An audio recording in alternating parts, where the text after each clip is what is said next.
Om Namo Bhagavate Vasudevaya. Om Namo Bhagavate Vasudevaya. Om Namo Bhagavate Vasudevaya. Narayana Namaskritya Naram Chaiva Narottama Devim Saraswatim Vyasam Tadodaya Mudiraye Prayeshu Bhadreshu Nityam Bhagavata Sevaya Bhagavate Uttama Shloke Bhakti Bhavati Naistiki Srimad Bhagavatam 2, chapter 6. So we're going to do the last verse of this chapter, and then we're going to read from the 7th chapter. So, it's the Purusha Shukta confirmed, and the last verse here, Lord Brahma is speaking about how, he's speaking Lord Narada, and he's talking about the incarnations. And then the 7th chapter starts delineating various incarnations. Anyone remember the description in the Bhagavatam about how many incarnations are there? And I guess that come in the material world as a description for it. Like waves in the ocean. Yeah, so as 20 there are waves. How many waves are in the ocean? Unlimited. So it's like that. There's unlimited. And in the first canto, it even says that there's incarnation of Krishna in every species of life. I remember Tadadamar was giving class, and he was like, "You never know. The next eggplant we're cutting might be the Supreme Personality God." But yeah, he was just making the point that every species of life, as Krishna appears, as the incarnation. I think back then,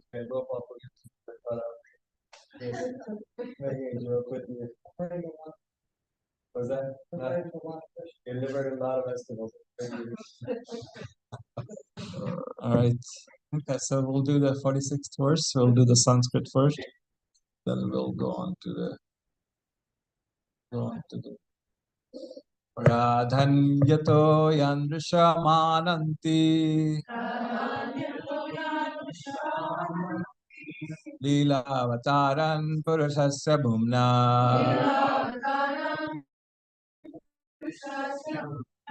Apiyatam Karnakashaya Soshan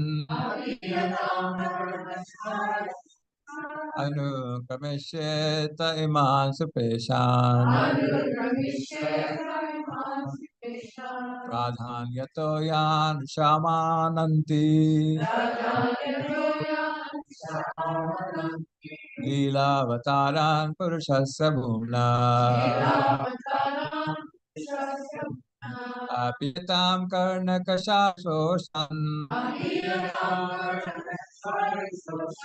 Anukameshe Taiman Supeshan Adanyato Yan Shamananti Leelavataran Purushasya Bhumna Apiyatam Karnakashaya Shoshan Anukameshe Taiman Supeshan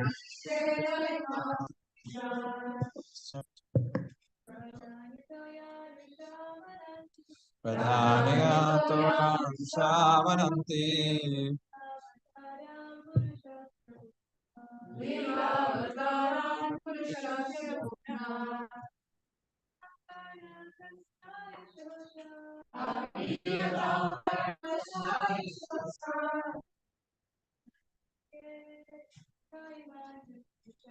Anukameshe Taiman Supeshan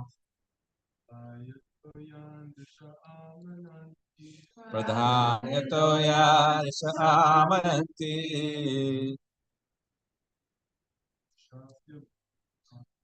Leelavataran Purushasya Bhumna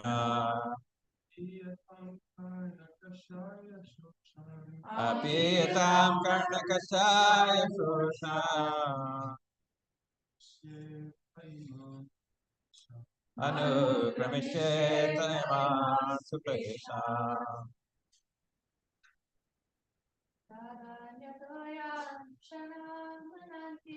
Pradhanyato Yarishamananti Leela Avatara Purushasya Bhumna Apiyatam Karnakashaya Shoshan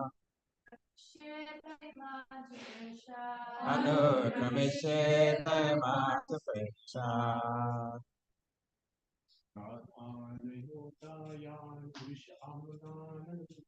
Pradhanyato Yarishamananti Leela Avatara Purushasya Bhumna Apiyatam Karnakashaya Shoshan Anukameshe Taiman Supeshan Pradhanyato Yarishamananti Leela Purushasya Bhumna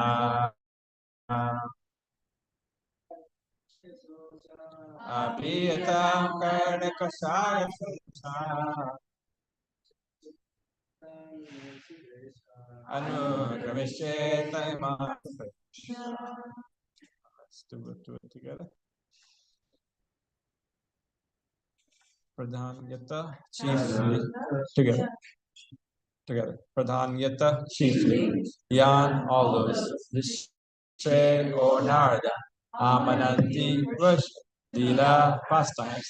Avataran incarnations. Ushasya of the personality God. Bhumna the supreme. Apiyatam in order to be worshipped by you. Varna is. Kashaya foul matter. Shoshan that which evaporates. Anukameshe shall stay one after another. They, man, as they are in my heart. Supeshan, all pleasing to thee. Translation together. O Narada, now I shall state, one after another, the transcendental incarnations of the Lord, known as Lila avatars. Hearing of their activities counteracts all foul matters accumulated in the ear. These pastimes are pleasing to the ear and are to the relish. Therefore,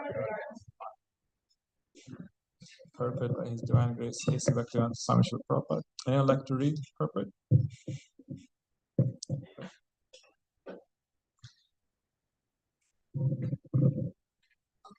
As it was said in the beginning of Srimad Bhagavatam 158, one cannot be fully satisfied by hearing unless and until one is given a chance to hear of the transcendental activities of the Lord. So Brahmaji is also trying in this verse to stress the importance of narrating the transcendental pastimes of the Lord as he comes and manifests himself here on the surface of the material planets. Every living entity has a tendency to hear pleasing messages, and as such, almost every one of us is inclined to hear news and talks broadcast by the radio stations. But the difficulty is that no one is satisfied at heart by hearing all those messages. The cause of such dissatisfaction is the incompatibility of the message with the innermost stratum of the living soul. Transcendental literature is especially to give the utmost satisfaction to the people in general by narration of the activities of the Lord, as instructed by Sri Narada Muni to Srila Vyasadeva. Such activities of the Lord are principally of two varieties. One concerns the mundane manifestation of the material creative force, and the other deals with his pastimes in the form of different incarnations in terms of the time and place. There are innumerable incarnations of the Lord, like the waves of the river flowing constantly in and out. Less intelligent persons take more interest in the creative forces of the Lord in the material world, and being disconnected from their relationship with the Lord, they put forward many theories of the creation in the name of scientific research. The devotees of the Lord, however, know well how the creative forces work concurrently by the action and reaction of the material energy of the Lord. Therefore, they take more interest in the transcendental activities of the Lord as he incarnates himself on the surface of the material world. Srimad Bhagavatam is the history of such activities of the Lord, and people who take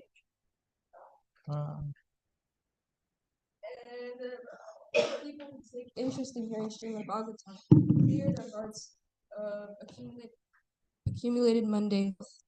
There are 1,001 literature. One who has taken interest in the is all interest in such filthy literature. Brahma is thus attempting to narrate the principal and creation lore so that they may be drunk on a transcendental matter. Thus, the Bhaktivedanta Prabhupada's second canto, sixth chapter of Srimad Bhagavatam, entitled Purusha Shukta Confirmed. Oh my God. So yeah, that's the whole purpose of the Srimad Bhagavatam, to, as Prabhupada writes very poetically, the last statement of the perfect, to get everybody drawn by Narada as transcendental nectar. So yeah, that's the whole idea behind the Srimad Bhagavatam. And the thing I often mention is that the Bhagavatam is Vyasadev's, the disciples' glorification of his spiritual master Narada Muni. And oftentimes when disciples write something, whatever subject matter it might be, they end up glorifying the spiritual master. And they do so not necessarily, the words, as flattery, but they do it as, by their service itself. Prabhupada writing this purpose, it's actually glorification of his spiritual master, to show that such a great spiritual master, that he has such a great disciple, that he's glorifying Srimad Bhagavatam. And same applies here with Vyasadeva when he compiled the Srimad Bhagavatam, when he composed Srimad Bhagavatam. It's really glorification of Narada Muni. And oftentimes there's so many pastimes where Narada Muni comes and speaks philosophy of Krishna consciousness. And so, and I was thinking about how, this whole verse is about that there can be so many things. There's so many things we hear about our life, and there's some things that leave a lasting impression. I don't know. Does anyone remember some things that have left lasting impression on your mind, good or bad? How many of you remember bad things that have been said to you that have left a lasting impression? Or almost everybody said. So, okay, I think everybody. Something bad that you heard. Sharp words to your hearts and ears and your eardrums, and then just remember it. What you heard. I don't remember any good things that have left a lasting impression. Okay. Mostly. Okay. Hopefully, hopefully there's some good things also that you've heard in your life. But yeah, whatever is spoken can leave a very deep impression on our mind. So that's why we have to be careful about what we say. And so yeah, the Srimad Bhagavatam, it goes beyond three modes. It goes beyond mode of passion, goodness, and ignorance. And so when we really tune into the Srimad Bhagavatam, when we really see it as an incarnation, as a person actually, incarnation of Krishna, when we see the Srimad Bhagavatam as this incarnation that is speaking to us, when we see the Srimad Bhagavatam that way, then it actually leaves a lasting impression on our minds. Yeah, there's so many times, there's so many stories of devotees reading Srimad Bhagavatam or the Bhagavad Gita or any text for that matter, and then they feel that the book itself is speaking to you. I've definitely experienced that several times. And yeah, there's so many stories where you just feel like yes, Krishna is actually speaking to you.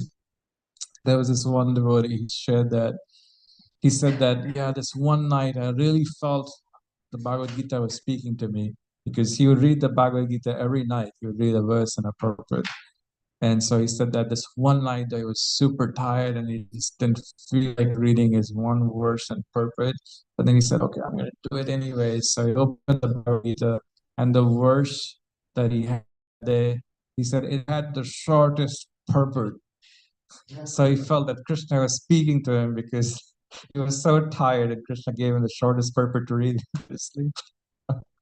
So hopefully the Bhagavatam doesn't speak to you just like that in that manner, but also actually speaks to you about what's happening in your life and how to apply Krishna consciousness. But you all found that very funny.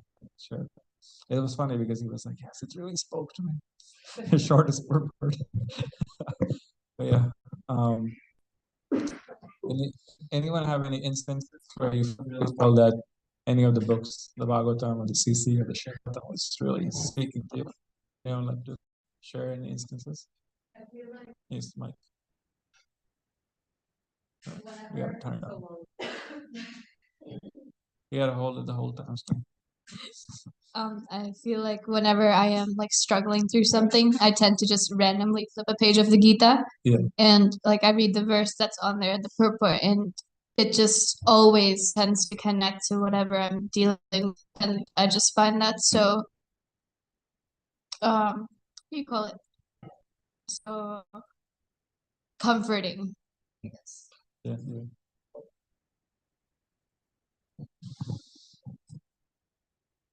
Yeah, very similar to what she just said. You can take any one of Prabhupada's books, open it anywhere, start reading, and you'll find something that pertains to whatever's going on in your life right at that very moment. It is alive. You said it's alive, right?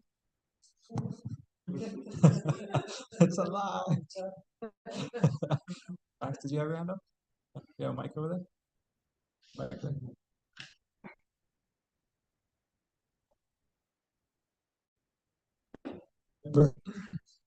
When the first time I was reading Bhagavad Gita, it was the second or third chapter, maybe the third chapter. It was the first time that I'd heard the word dovetail. It was the first time Prabhupada used dovetail, and he's talking about dovetailing your desire with the Supreme.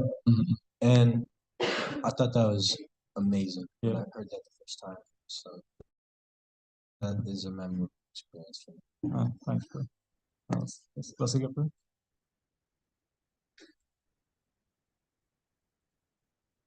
Years ago, one of the brahmacharis in Denver got very, very sick, and they were having difficulty figuring out what it was. Extremely high fever, and we took him to the hospital, and I read to him, but this is so crazy. The doctor comes in and says, "We're going to test you for meningitis." You? No. This brahmachari who was very, very sick. They were going to do a spinal tap fluid, And then I started reading again, and there was a whole description in the 7th canto of meningitis. No. Yeah, it was crazy. It was really crazy. We were all just, our jaws dropped, We're just like, did the doctor hear that? I can't remember whether, They're just doing their thing. They're just doing their thing, but we were just all amazed. That's pretty I funny. can't remember the context, but there was a whole paragraph on meningitis. Yeah. I remember when I was in Vrindavan last year, I was reading, I think it was the 4th canto, and there was this one purport that came up, and it just was, I mean, nothing's out of the blue in these matters, but it just came up, and it just the whole purport, or at least parts of the purport, talked about how to not look at Vrindavan from the material lenses, from your material eyes, not to the material vision, and to be able to really see how the holy Dham is really there. So that was pretty left an impression for sure. Jonathan.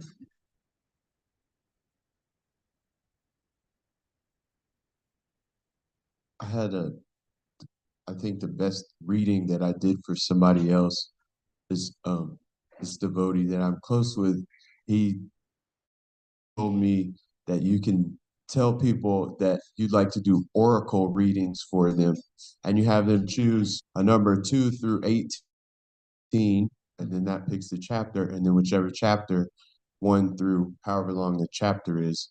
And when I was back in Tallahassee working, I was sitting at the table at the pizza place I was working at and talking to my manager, and I was like, "So what's been going on with you lately?" And he's like, "Dude, I've been so emotional. I've just been like upset, depressed." And he listed all these emotions that he'd been going through. I was like, "Okay, would you like?" I had my Bhagavad Gita because I've been studying every night. I was like, "Would you like me to do an oracle reading for you?" And I had and I had him pick the chapters. And he said, "Okay, I got to go back into work." I said, "Okay, I'm going to write out what the verse is, and then I'm going to write like how I would explain it out under, because that's what I was practicing."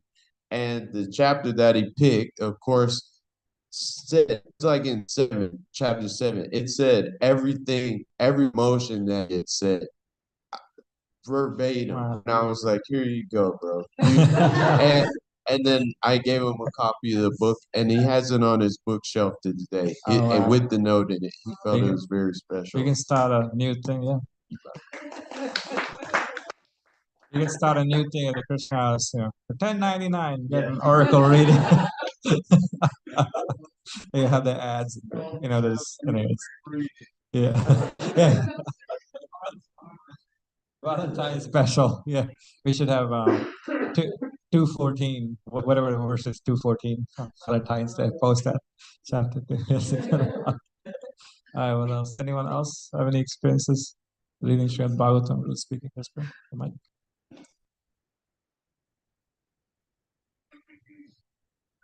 Right before the Govardhan retreats, this year or in December, we had this period of time where we were just sitting in front of Giriraj and like reading or praying or just for 2 hours, and we just had that time. And so for part of it, I wanted to read the Nectar of Instruction because I don't remember what my question was, because the answer was so satisfying that I don't even remember it anymore, I guess maybe. But yeah, I just read verse 3 and I was just like, wow, this completely satisfied this question that I had. And I was thinking like, oh, I can't wait to ask like a senior devotee this. Like, I really need to get this. I need help about this. And then I was telling Madhava Prabhu afterwards, and he was like, well, Prabhupada is.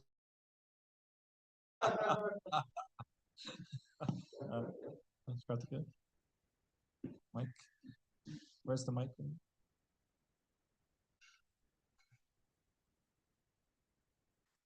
Lately, I've been having some health issues, and like these new allergies that are coming up, and it's very difficult for me to eat certain days. And yeah, anyways, it's very challenging. And yesterday, I called Nanda, and I was like, "Nanda, do you have any prasad that doesn't have coconut in it?" And she said, "Actually, I put coconut in it. Sorry, I don't have." And as I was like about to say that, I found $20 on the floor. And I was like, Nanda, I found $20. Should I go to Boleh? She was like, no. I was like, okay, so but there's nothing on the fridge because the whole crystal lunch today, everything has coconut or whatever. And she said, just check, maybe something is there, maybe soup. So anyway, I was like, "Oh, whatever." I really wanted Boleh. Because I was like, okay, there's $20, I can have Boleh. It's my excuse because of allergies. But anyway, I went in the fridge and there was still khichdi and there was still split pea soup. So, and there was a lot of it. So I was like, oh, thank you, Krishna. Now I'll spend these $20 on something else. Yeah, it's the donation box is right. But he lost $20. Gopal lost $20.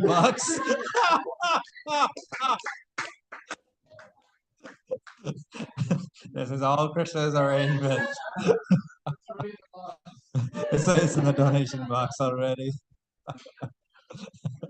All right, I also lost $20. But yeah, serial number 245. Yeah, Hari Bole. Yeah. Before you go to Bole, do Hari Bole. Uh, uh, when I was in New Vrindavan, this was years ago. We were for that Festival Inspiration back in the day when it was called Festival Inspiration, and we were there for that. And I would just read the Bhagavatam before going to bed.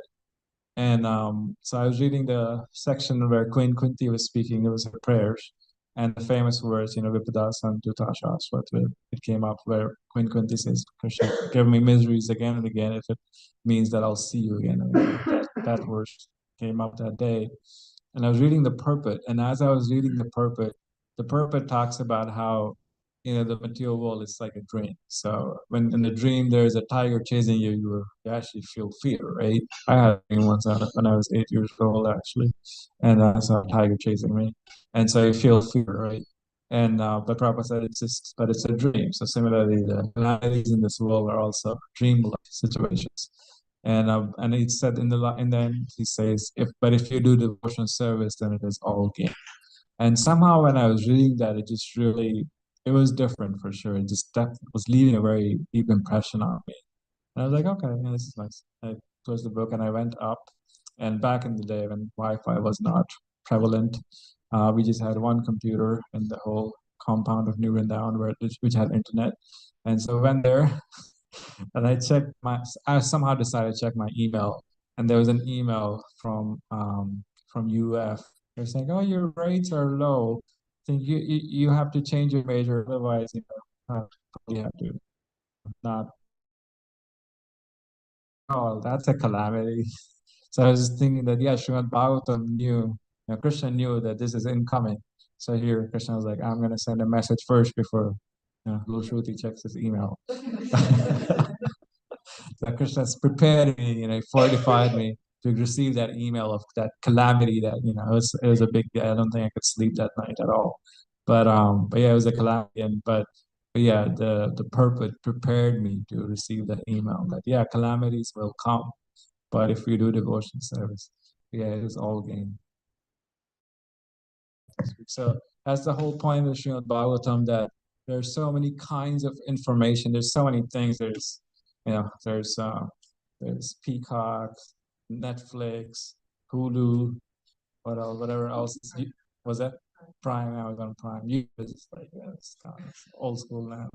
But yeah, all this stuff is out there, and it's like, you have a long, people have, they work hard and they're like, we just want to sit and relax and just hear news. As Prabhupada was saying, back in the day, it was radio stations, so talk broadcast by the radio station.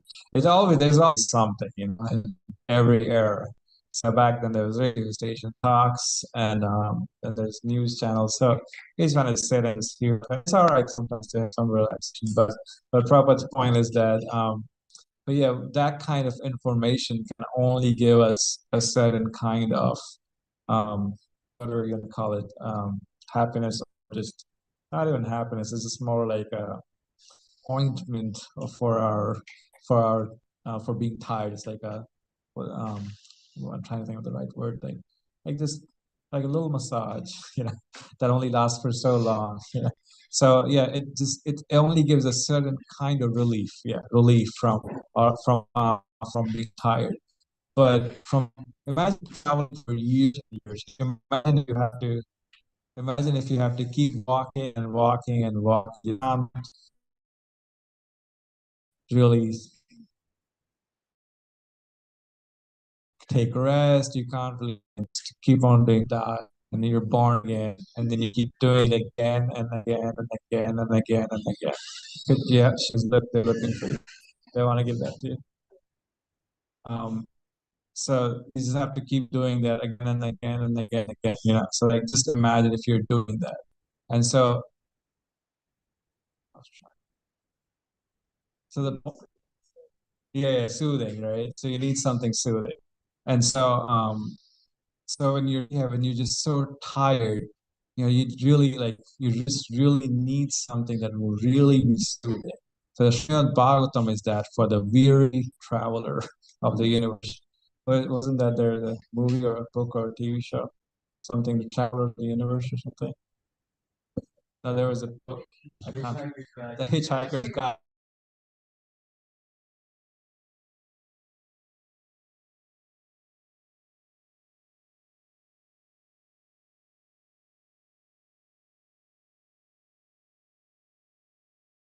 Temporary relief. It really is. It's relief to some degree, but it's just temporary, and it's not really, you know, it doesn't really help long term.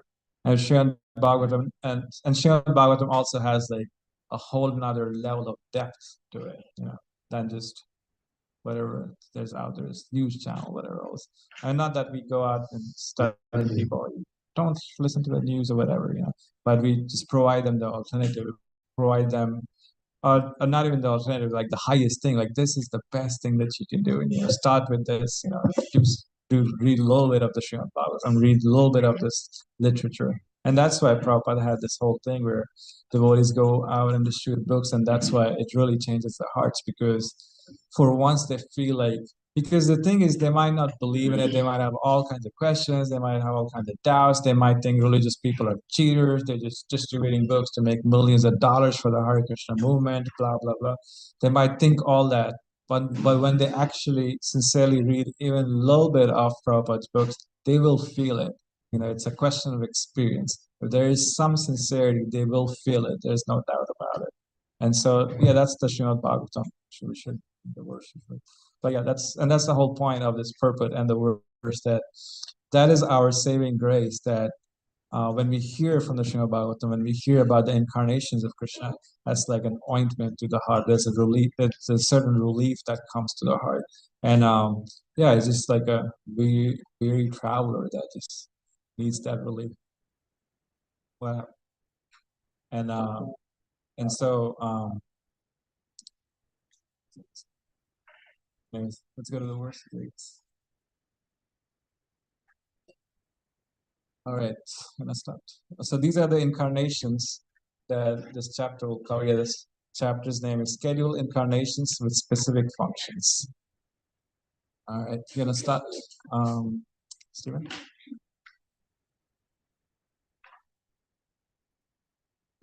Said, when the unlimitedly powerful Lord assumed the form of a boar as a pastime, just to lift the planet Earth, which was drowned in the great ocean of the universe, called the Garbhodaka, the first demon, Hiranyaksha, appeared, and the Lord pierced him with his tusk.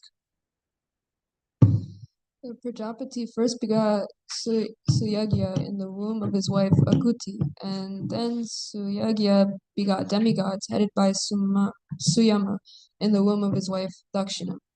Suyagya, as the Indradev, diminished very great miseries in the three planetary systems, upper, lower, and intermediate. And because he so diminished the miseries in the universe, he was later called Hari by the great father of mankind, namely Swayambhuva.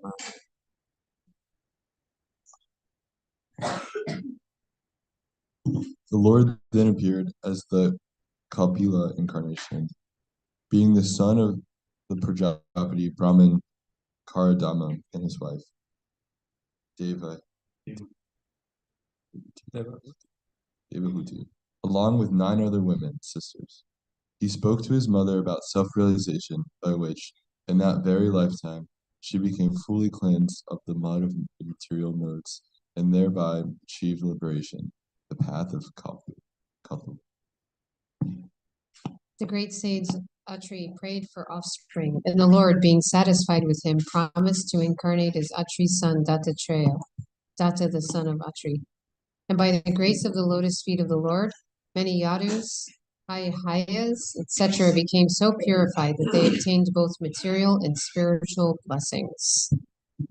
To create different planetary systems, I had to undergo austerities and penance, and the Lord, thus being pleased with me, incarnated in four Sanas: Sana, Sanat Kumar, Sanananda, and Sanatana.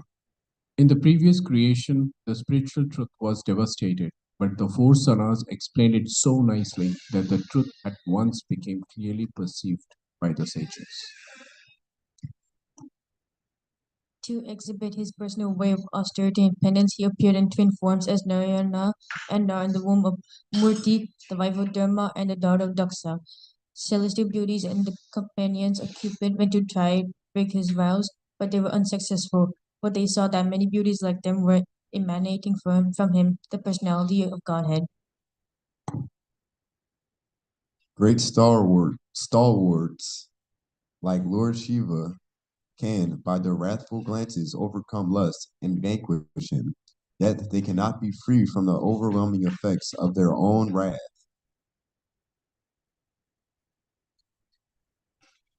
Such wrath can never enter into the heart of him, the Lord, who is above this. So how can lust take shelter in his mind? Being insulted by sharp words spoken by the co-wife of the king, even in his presence, Prince Dhruva, though only a boy, took to severe penances in the forest.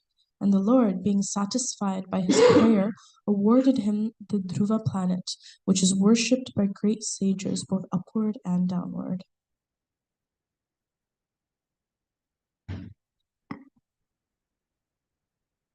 Maharaj Vena went astray from the path of righteousness, and the Brahmanas chastised him by the thunderbolt curse.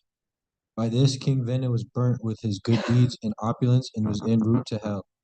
The Lord, by his causeless mercy, descended as his son by the name of Brittu, delivered the condemned King Vena from hell, and exploited the earth by drawing all kinds of crops as produce. The Lord appeared as the son of Sudevi, the wife of King Nabi, and was known as Rishabhadev. He performed materialistic yoga to equibalance the mind. This stage is also accepted as the highest perfectional situation of liberation, wherein one is situated in oneself and is completely satisfied. The Lord appeared as Hagriva incarnation in a sacrifice performed by me, Brahma. He is the personified sacrifices, and in the hue of his body is golden. He is the personified Vedas as well as the super soul of all demigods. When he breathed, the sweet sounds of the Vedic hymns came out of his nostrils. At the end of the millennium, there would be Vaivasvata Manu of the name Satyavrata would see that the Lord in the fish incarnation is the shelter of all kinds of living entities, up to those in the earthly planets. Because of fear of the vast water at the end of the millennium, the Vedas come out of my Brahma's mouth, and the Lord enjoys those vast waters and protects the Vedas. The primeval Lord then assumed the tortoise incarnation in order to serve as a resting place pivot for the Mandra mountain, which was acting as a churning rod. The demigods and demons were churning the ocean of milk with the Mandra mountain in order to extract nectar. The mountain moved back and forth, scratching the back of the Lord tortoise, who, while partially sleeping, was experiencing an itching sensation.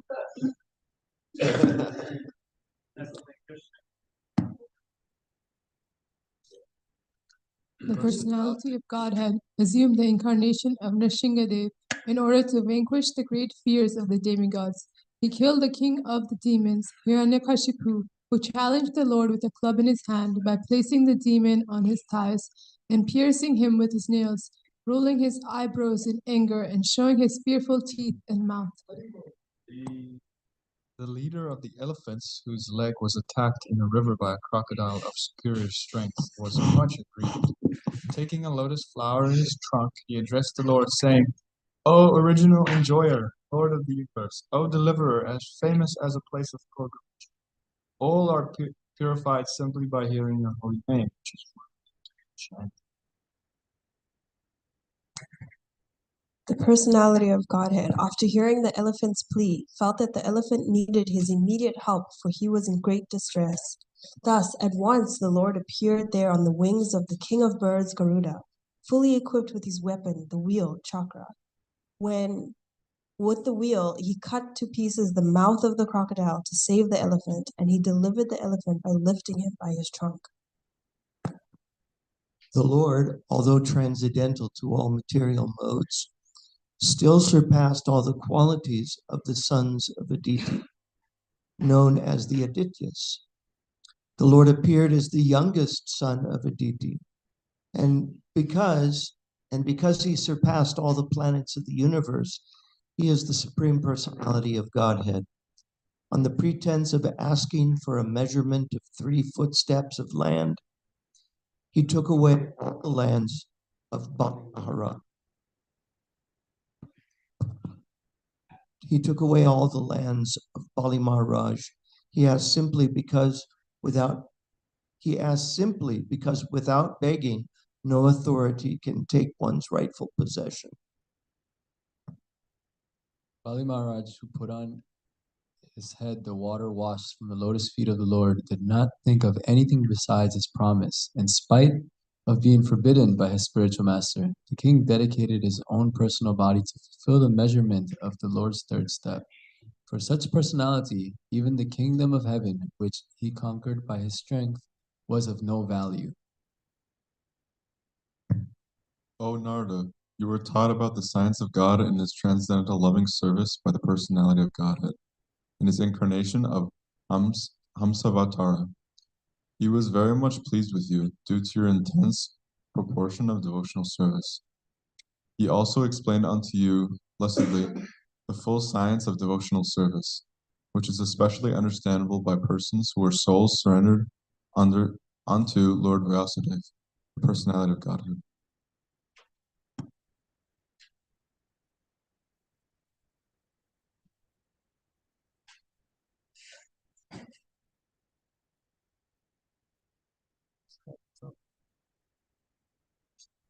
As the incarnation of Manu, the Lord became the descendant of the Manu dynasty and ruled over the miscreant kingly order, subduing them by his powerful wheel weapon.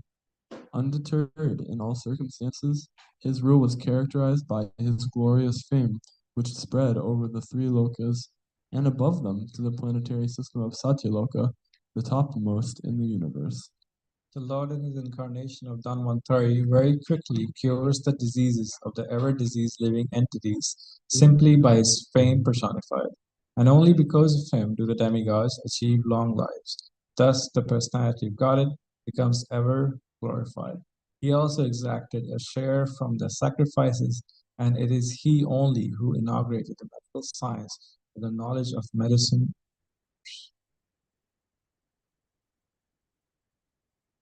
When the ruling administrators, who are known as the Kastyas, turned astray from the path of the absolute truth, being desirous to suffer in hell, the Lord, in his incarnation as the sage Paramasubramana, uprooted those unwanted kings, who appeared as the thorns of the earth. Thus, he thrice 7 times uprooted the Kastyas with his keenly sharpened chopper. Kshatriyas. 23. Yeah. Due to his causeless mercy upon all living entities within the universe, the Supreme Personality of Godhead, along with his plenary extensions, appeared in the family of Maharaj Ikshvaku as the lord of his internal potency, Sita. Under the order of his father, Maharaj Dasharatha, he entered the forest and lived there for considerable years with his wife and younger brother, Ravana. Ravana, who was very Ravana, who is very materially powerful, with 10 heads on his shoulders, committed a great offense against him, was thus ultimately vanquished. The personality of Godhead Ramachandra, being aggrieved for his distant intimate glanced over the city of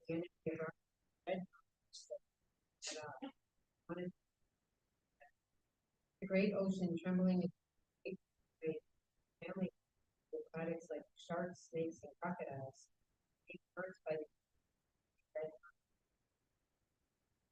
By Last verse.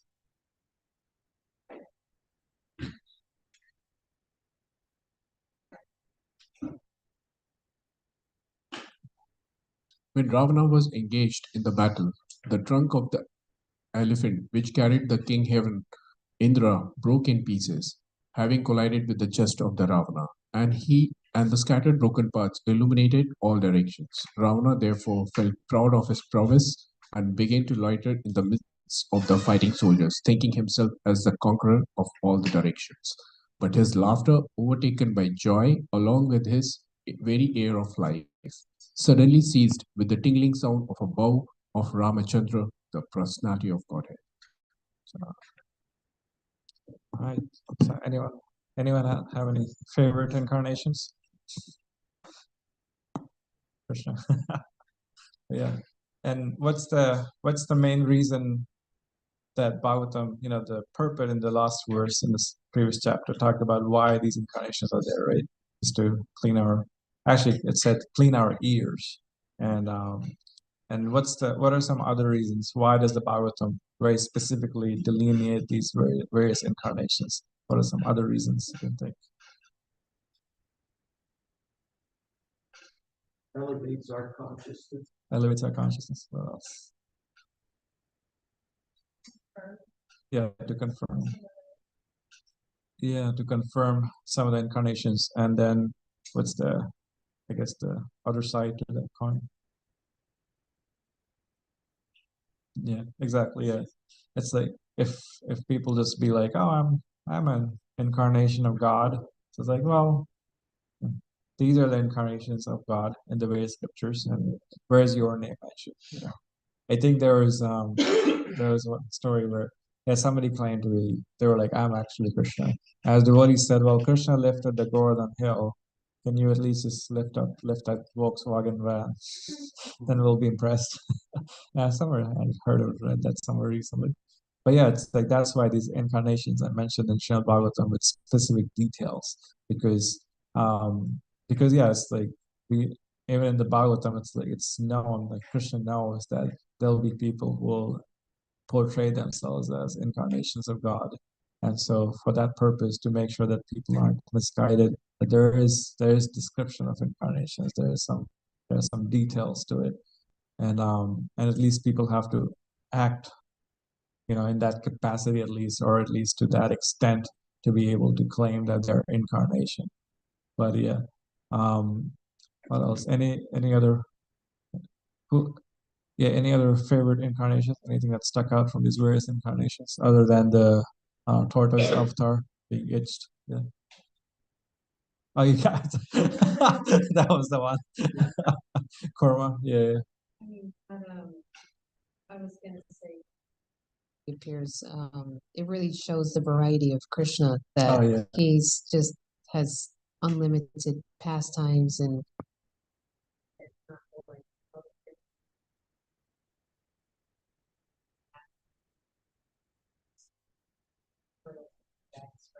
Yeah. Yeah.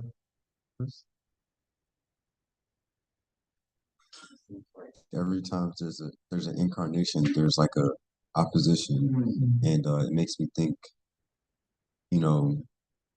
whenever there's evil, there's good. Whenever there's good, there's evil. Yeah. Krishna always appears. The incarnations, the purpose is to elevate devotees, protect the devotees, and to what does he do to the miscreants? I guess annihilate. Yeah, burn them down. Yeah, to annihilate the miscreants. Done.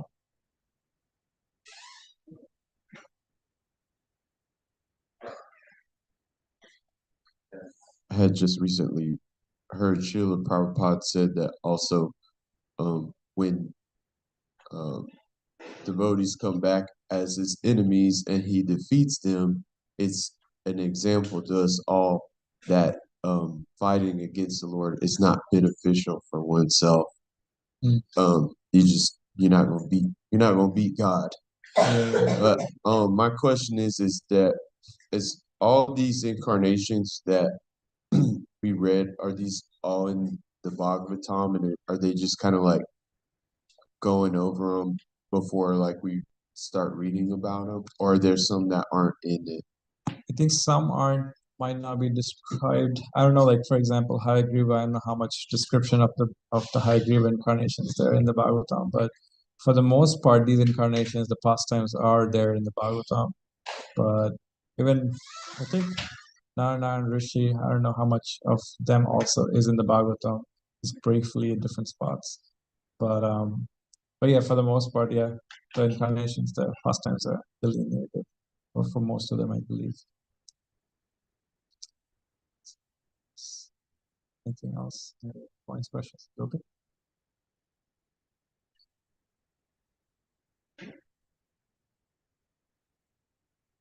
I was just thinking it's obviously important to not try and imitate any of these forms of the Lord and their pastimes.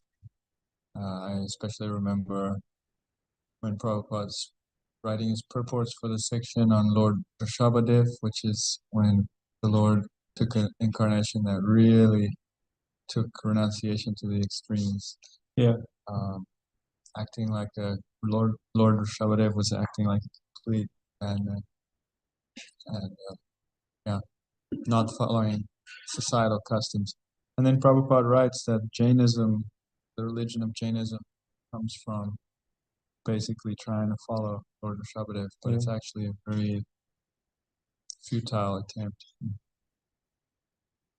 Of course, there was also 100 or 200 years ago, Vaishnavism was quite in disarray because so many different groups thought that they could just imitate Krishna's pastimes. Yeah. So I was just thinking of that. Anything else? Any other points? All right, I guess we'll end there then. Granth Srimad Bhagavatam ki, Srila Prabhupada ki.